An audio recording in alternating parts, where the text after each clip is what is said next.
everybody, welcome back to my channel. My name is Natalia Leigh. I'm an indie author and full-time freelance editor, and today I am going to be sharing a few warning signs or red flags that you want to look out for when you are looking for a freelance editor for your book.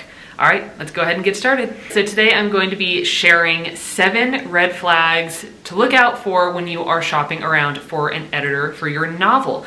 Now, I have been editing full-time for about 1.5 years now, and in this period of time, I have worked with quite a few authors who have worked with editors before they met me or before they hired me.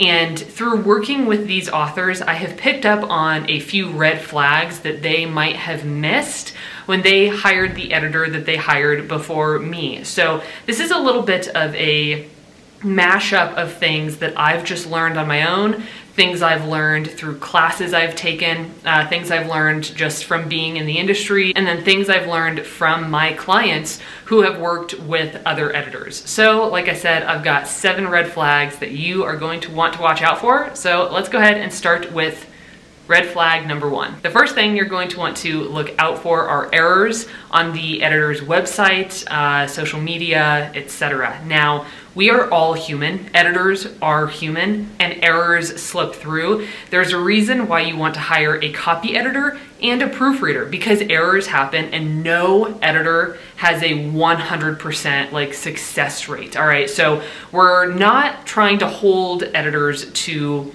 an inhuman standard of perfection when it comes to copy on their website and social media, but it is something you want to look out for, because I have seen some editors, they claim that they're an editor, and then I go to their website and it's not just one spelling error or a misplaced comma, they are throughout the entire website. So when you're going to an editor's website, make sure you are keeping an eye out for misspelled words, you're keeping an eye out for obvious punctuation problems. You're probably not going to know all of the things to look out for, but if there are obvious errors on the website that are really standing out to you, that's something to keep in mind. Another thing to keep in mind is email communication and correspondence. How is this editor talking to you? When they are emailing you, are they emailing you as if you're just their bud and they're in a chat room with you and they're not using punctuation, they're not using proper capitalization, they're not taking you seriously? This is something to look out for as well. I try really hard not to let any errors slip through my emails. Granted, it always happens. There's always that strong moment of cringing when I send an email. I no longer have the option of undoing the email and I catch an error. I spelled a word wrong or I said a word multiple times. So it's going to happen. And again, we're not holding editors to this super high standard that's not attainable, but if they're emailing you, they're spelling things wrong all the time, they're not capitalizing appropriately, they're not using their punctuation, these are things to look out for, especially because some editors will talk to you on the phone. I'm not somebody who talks to my clients on the phone. I strictly work through email correspondence. So that is where I need to be my most professional. That's where I really need to make sure that I can instill confidence in the authors that I'm working with. So I work really hard to not let a ton of errors just flood through my email and hit my potential client, land in their inbox like that. So make sure when you are corresponding with potential editors that you're keeping an eye out for spelling errors, punctuation errors, etc. Red flag number 2, the editor does not offer sample edits. Now, different editors will offer different types of sample edits. At Enchanted Ink Publishing, we offer free sample edits, both for our manuscript critiques and our copy edits. We can offer samples for proofreading as well if that's needed. Granted, most of our clients start out either at the critique phase or the copy editing phase, but we do offer free samples and we have a word count max. So for example, if you come to Enchanted Ink and you say, I want to see a sample of Natalia's work, or I want to see a sample of Lisa's work, then you would send us a 1,000 word sample in a Word doc and we would do that for you for free. Now, you're not going to get everything with a sample edit. You're not going to get a reader report. You're not going to get a style sheet. I used to do that, but it was taking up so much time and I found that it really wasn't necessary for a sample. So you're just going to get that sample edit, but you need to make sure that the editors you're looking into hiring will offer you this sample. Some people charge for it. I've seen editors who charge anywhere from like $5 to $25 for a sample edit, depending on how long the sample is. But if you're looking at an editor who says, no, I will not do a sample for you, I won't show you my work before you put down a deposit and you hire me, then get out of there, delete that email, and go find a different editor, someone who will offer you a sample, whether it is free or paid, so that you can get a feel for their style and make sure that, one, they know what they're doing, and two, they are going to work for you and your project. Red flag number 3 is that they have no testimonials on their website. And this is something that I keep an eye out for in every area of my life. For example, Greg and I recently had to pick a farrier for our horse Ty. A farrier, if you don't know, is someone who maintains a horse's hooves. And granted, farriers are very different from editors in that they don't really have websites, but that was something I was on the lookout for. If I came across a farrier's website and they had a nice big website, but not a single testimonial from a happy client, that's something that I was aware of and looking out for. So this isn't just in the editing world. You want to be able to see testimonials, you know, for any person you're hiring or service that you are hiring for, but especially in the editing world, because if they have no testimonials on their website, then what's happening here? You know, have they had no clients before? Are they lying about the clients that they've had? Are their clients unhappy with their work and therefore did not want to write a testimonial for their website? What's going on? Personally, years ago, I had something like this happen where I requested a edit from somebody, and they were brand new, and they said, sure, I will edit this for free because I am so new to this world. And again, this was many years ago, and I can't remember exactly how it played out, but I ended up getting this edit back, and the edit was a mess. And this person was requesting that I write a glowing testimonial for their website, and in good faith, I could not do that because they had done such a poor job on the work that I had given them. So make sure that you are looking for testimonials. And then that leads into red flag number 4, which is that the editor has no published work. They have no portfolio on their website. So when you go to that editor's website, they should have, if they are an editor who has been doing this for any amount of time, they should have a portfolio of work. You should be able to go to that book on Amazon or wherever it is published, read reviews for it. And the really nice thing about Amazon is that you can look at the first chapter. Recently, Enchanted Ink hired 2 new editors, and this is something I looked for with all of the editors who were applying for the job. I made sure that they had a very full portfolio of work, and then I went to that portfolio of work and I started reading the first chapter of the books in their portfolio. So this is something to definitely look for. Make sure if you're looking to hire an editor, they have a portfolio. You can physically go to that book, whether you buy a copy of it or you pick it up at the library, which is going to be rather rare, especially in the self-publishing world, or you just preview it on Amazon or Barnes & Noble, wherever it is that it's being sold online. Read the first chapter, see if you're happy with the editing. If you're seeing a bunch of errors in the first chapter, then you probably don't want that editor working on your book. All right, the 5th red flag to watch out for is an editor who does not have an editing contract. Editing contracts are incredibly important. At Enchanted Ink, we have 2 different contracts that clients sign when they decide to book an editing service with us. The first is a booking contract. So the booking contract essentially tells them when their edit is going to happen, an approximate word count, what they're being charged for that, and then it also explains what would happen if the author were to back out. It explains our cancellation policy. It explains what happens if the editor has to back out. So we sign a booking contract first and foremost, and then when it comes time for the actual edit and the author provides us the finished manuscript, there is another editing contract. So the editing contract will say, you know, the word count of the book, how much the author is going to be charged for it, the deadlines for the book. It's really important that your editor has a contract. It protects the editor and it also protects you, because if you read through that contract carefully and you know exactly what you're getting into, you know what the deliverables are, you know when they're supposed to give those things to you. You know what's included with your edit. It essentially just helps to protect you if anything goes wrong. So everybody is protected by an editing contract. Make sure that your editor has one. You can ask them up front.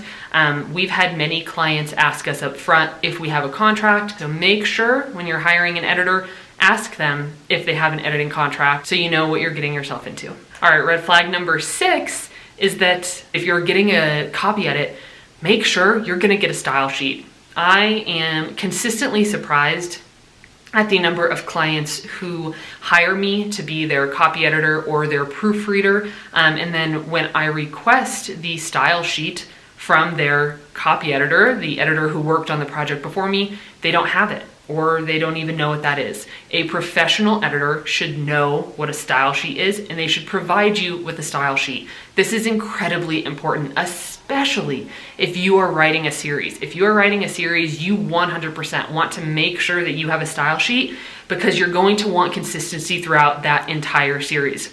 Some things that are going to be on a style sheet are spelling preferences. A style sheet will also list all of the important characters, important places, important things. You're going to have mechanics, you're going to have formatting, distinctions, and decisions that you've made. This is 100% necessary if you are working with a professional copy editor. And again, I have worked with many clients who say, you know, I had this book edited previously, and now I'm looking for either another copy editor because my previous one didn't do a very good job and they don't have a style sheet, or 2, sometimes clients will come to me and they'll say, I had my book professionally edited and I would like a proofread from you now, because we do at Enchanted Ink require that an author has had a professional copy edit before we will proofread their manuscript, and they have to have it formatted as well. And very often these clients are unable to provide us with style sheets, which tells me as a professional editor that whoever they worked with, whoever they hired to work on their book, either didn't really know what they were doing, was lazy in their approach. For whatever reason, they didn't give them everything that they should have. That author did not receive all of the files that they were owed as a client of a professional editor. So make sure to ask the editor that you're thinking about hiring what they provide to you. What are the deliverables and what are you going to be getting with your copy edit? If you're hiring somebody for a copy edit, make 100% certain they are going to provide you a style sheet. It's just necessary and it should be provided to you. All right, number 7, red flag number 7. I can never remember which way to hold up my fingers. Now this one is a little bit specific, and the reason I added it to this list is because I've actually worked with a handful of clients now who have come to me and said this exact thing to me. They might come to me and say, you know, I am looking for formatting and I already worked with an editor and my editor did content editing, copy editing, and proofreading all at the same time. Now, an editor can have a skill set that allows them to do both a critique and a copy edit, or certainly a copy edit and a proofread, but I've had clients tell me that their editor did both copy editing and proofreading at the same time, in the same pass. So they got one pass and they had their book both copy edited and proofread. And for any professional editor, this is something that you would want to really roll your eyes at, roll them very hard, because you cannot do a copy edit and a proofread at the same time. The same editor might be able to do it, however, they shouldn't. You really, for the highest quality, you want to make sure that 2 different editors are doing your copy edit and your proofread, not because one editor is better than the other, but because it's a new set of eyes on your work, and they're going to, your proofreader hopefully will be able to catch the things that your copy editor missed. Again, we are all humans and there is human error. There is a very good reason to have a proofreader before you publish your novel. But an editor cannot, I repeat, an editor cannot do a copy edit and a proofread at the same time. So if you're looking to hire an editor and they say, hey, I will copy edit and proofread for you in this same pass, then pass up on them, go find somebody else. Something else that's really important to remember is that a copy edit comes first, then you make your changes, because often, especially with Enchanted Ink, when I am doing copy edits for clients, I leave a ton of comments to them And sometimes this even borders on line edits, and I'm trying to reel that in a little bit because I don't offer full line editing services, but I might say this sentence makes no sense, please revise, or this sentence is really clunky, can you revise this? And I leave all these comments. So then, the copy edit is finished, the author goes back through, makes revisions. This is probably naturally going to add a few errors. You're then going to have your book formatted, and then you're going to give your book to a proofreader. Hopefully somebody different, somebody who didn't do your copy edit, so you're getting those fresh eyes. And that proofreader is not only looking for formatting errors, that's why you want to get a proofread after your format is done. So they're going to look for formatting errors, formatting consistency, make sure everything looks the way it's supposed to look. They're going to look for anything that your copy editor might have missed, and they're also going to be able to go over any small changes you made to your copy after you had your copy edit. Now, a proofreader is not the same thing as a copy editor. They are going to be working on a file that's already laid out for print. So if you make a ton of changes after your copy edit, don't go and give that to a proofreader. You're likely going to need to rehire a copy editor. That's something to keep in mind. I have had people hire me for proofreads before, and then once I start really digging into the book, I realize it's not ready for a proofread, and we need to backtrack, and we need to do a copy edit to make sure that they really get the full service that they need. But if an editor tells you they will copy edit and proofread your book at the same time in one pass, like I said, pass up on them. Come check us out at Enchanted Ink. We'll get you set up with 2 different editors who are professionals at what they do, and we will make sure that everything you require is provided to you. So those are 7 red flags to look out for when you are hiring a professional editor. Again, I do want to repeat that editors are not perfect.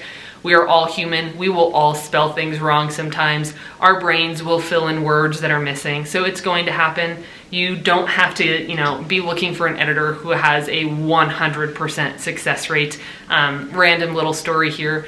When I was really first getting started and getting going with all my freelance work, I used to offer services on some freelancing websites, and there was somebody on a freelancing website who said that payment to the editor would only happen upon completion of the project, and if they did not have 100% accuracy in that edit, they would not be paid for it. So that is just holding somebody to an unrealistically high standard. So hold your editor to a high standard, but not an unrealistically high standard. Make sure you are looking for errors on their website and in their correspondence with you. Make sure they have testimonials. They have a portfolio you can look through. They provide you a contract. Make sure they're going to provide you a style sheet, and just know that an editor cannot do a copy edit and a proofread at the same time. So those are just some things to be on the lookout for. Like I mentioned earlier in this video, Enchanted Ink recently welcomed two new editors to the team, Stephanie and Chelsea. Stephanie, Chelsea, welcome to the team. We are so excited to have you here. So previously there were 3 editors on our team, me of course, Meredith and Lisa, and we were booking so far into advance, and we were having to turn away so many clients that we just knew it was time to expand our team. So our team has expanded. If you are looking for copy editing, proofreading, a manuscript critique, anything like that, come and check us out. We also offer formatting, absolutely gorgeous interior formatting. We have a very, very talented cover designer. We essentially have everything you need to take your book from an idea to a published product that your readers are going to enjoy. So if you're interested in working with us, you can click the link down below, or just wait until the end of the video and click on our little EIP logo, and it'll take you over to our website. So thank you guys so much for joining me for this video today. If you have any questions, please let me know. If you have any requests for videos about editing in the future, or writing, or self-publishing, again, please let me know in the comments down below, and I will see you in my next video. Bye! Talk to me nice, talk to me honestly.